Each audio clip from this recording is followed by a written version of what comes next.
Today is part two of adapting to AI in revenue cycle with Elias Villaverde from MGB.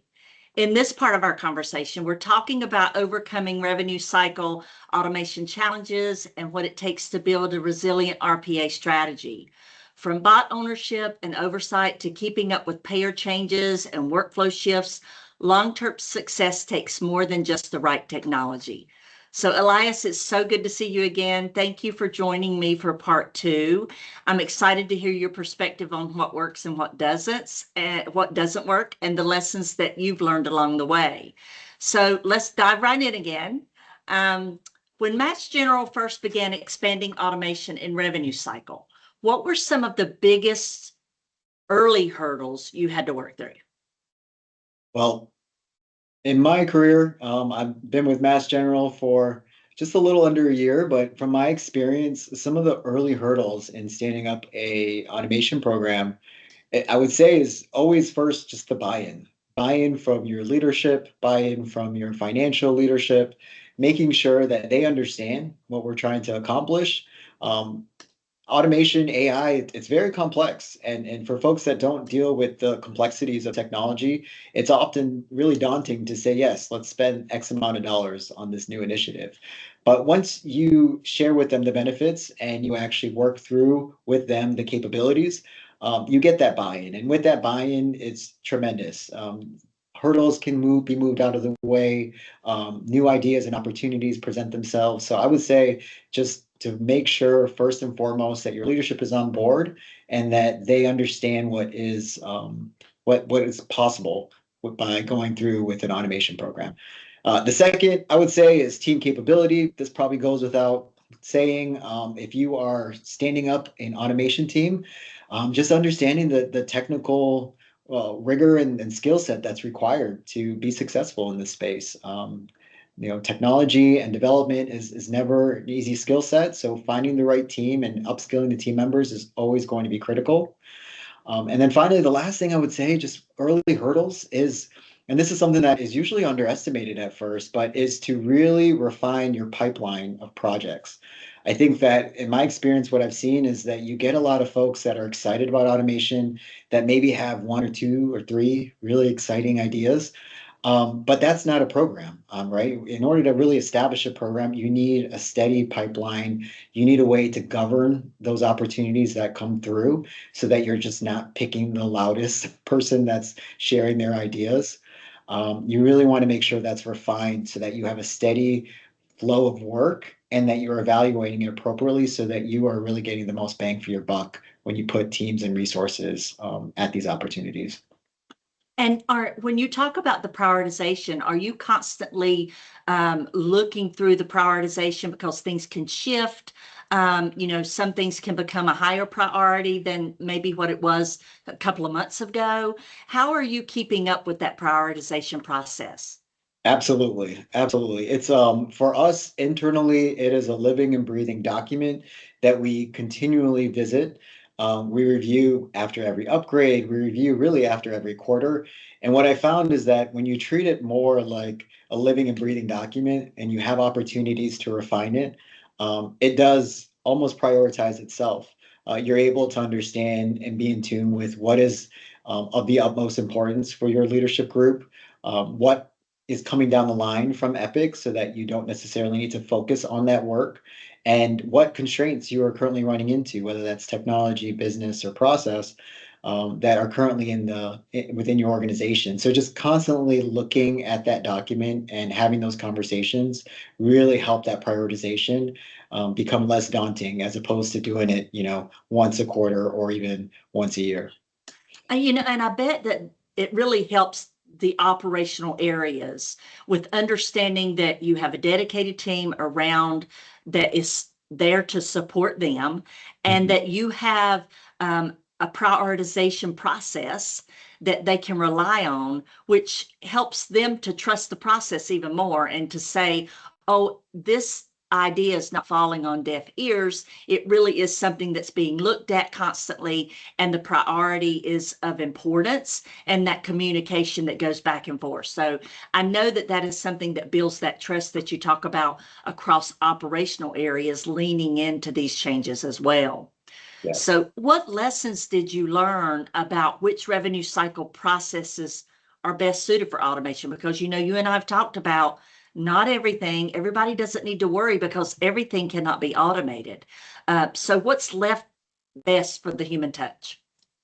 Well, I think when you start a program early on, and even the programs that I've been a part of, the opportunity is very apparent. Give me your processes that are largely deterministic workflows that are transactional, lots of volume. So I think at any start of any program, you will almost always tackle those, and rightfully so. But once those projects and once those large, heavy, low-hanging fruit, I should say, are out of the way, I think you really do have to start evaluating what is a good opportunity for automation versus what isn't. From our perspective, the way we've looked at it is we've really tried to evaluate whether communication and empathy are critical to a quality outcome in the workflow that's being questioned. And in those areas where that human touch, again, empathy, really clear human communication is important. Those places are where automation, we haven't been able to necessarily say that is a good place for that. It's all about the patient experience, making sure that you're in tune with what that experience looks like. And sometimes automation's just not a good fit for that. So as of right now, at least yet, we haven't been able to fully go after those workflows, but that's okay with us because we know that what is important in those scenarios. And right now, the patient experience takes precedence versus us trying to automate something. Yeah, and it's like we've talked about before too. It's constantly evolving, and you can't close any doors permanently. It's a constant maneuver to look at processes over and over again and to be creative, right? It's about that creative ability to say, how can we work this best, and where do we need to structure our staff for that human touch? And then let's work on the automations over here to the left, right? So I love the concept of constantly looking through these processes because you can't close the doors permanently, right? Change is happening way too fast. How did you navigate workflow redesign, system integration, and ensuring automation fit into your existing operational structure? Well, first and foremost, I mentioned it earlier, we made a very deliberate decision to put Epic and our EHR at the forefront of every automation decision. It was very important to us to really make sure that our native tool and our native possibilities of automation were evaluated first before we take anything out of Epic and try to develop anything custom in-house. And we do that very, again, deliberately because we want to make the most of the solutions that we paid for, that our users are comfortable using, and really take in consideration, those opportunities. So once that's done and we vet through those areas of opportunity, what we found is that we try to always make sure that the workflow is standardized and optimized as best as possible. I mentioned this in our previous conversation. It sounds really easy, but sometimes, some of the quick wins that you see and some of the challenges that you run into can easily be overcome by redesigning the workflow or having some honest conversations about what really can and can't be done to make and find efficiencies in these workflows. Once that's done, then we really do, again, add it to our prioritization list, and that's what we're looking at. We try to integrate that opportunity into our pipeline, and then we feed it into the project plans that we have set forth. That's great. Because, you talk about the cross-functional engagement not being optional, right? That's so very important, and having it baked in how everything and how you do your work. So every automation considered outside of the system being evaluated is so important. So I love the structure in which you've put in place to help you be successful and to help your staff be successful. I love the structure that you talk about. So one follow-up question that I thought of as you were talking was, Tell me a little bit about surprises. There's surprises in revenue cycle every single day. Have you run across any surprises along the way in this discussion? I would what comes to mind at first is some of the technical challenges and surprises we see. Um, when we create automations, we work a lot with different payer sites, and I think maybe it shouldn't be a surprise at this point, but we're often surprised when we find that our payers are using technology and AI just as much as we are. So oftentimes they will adjust their sites just slightly enough to cause a little chaos for our bots. And I would say that's a surprise for us because, in a normal circumstance, they didn't need to move the button a little bit to the left, but they did. And so here we are. So we're finding things like that are a surprise, but we're slowly getting accustomed to it and adapting to it. I think that some of the other surprises that we're finding is maybe this is part of the program as a whole. When you really do quantify and you start to measure some of the successes, how much money you're really able to capture by leveraging these technologies. Oftentimes, we're so quick to implement that we rarely take a break and take a breath to see what actually did we do. What actual impact did we make? How many dollars did we actually collect with our bot? How many auths did we actually status with our bot? And when you do that, I think folks can be really surprised when they trend that out and really see the impact that they're making. So that's always been a surprise to us because, again, we move so fast that we rarely have a chance to really reflect on all the good work that we've done. Absolutely. From your automation efforts, what measurable improvements have had the biggest impact? The biggest measurable impacts, I would have to say, are productivity gains on the front end with auth and referral statusing, and on the back end with claim and our denial work. A lot of organizations have really leaned into statusing automation. In fact, I think it's actually available as a native option right now within Epic.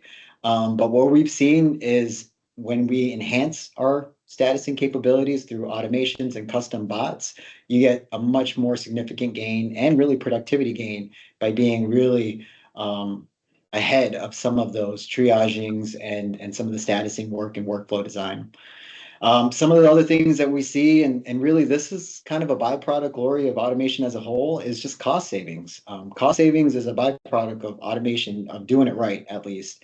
And so although a lot of folks are really targeting and seeking that as part of this type of program, what we found is that as long as you're doing it right and you're doing it consistently, that those savings will come. So we've seen that obviously be a huge success factor for this.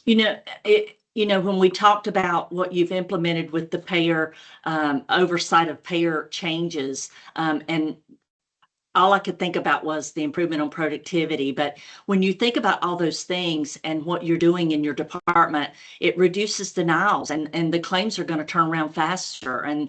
But at the end of the day, the patient satisfaction is at the front of all of those things you've done, right? So it's just an overall success story when you talk about having a dedicated unit that does nothing but look at this and prioritize these things day in and day out. Absolutely.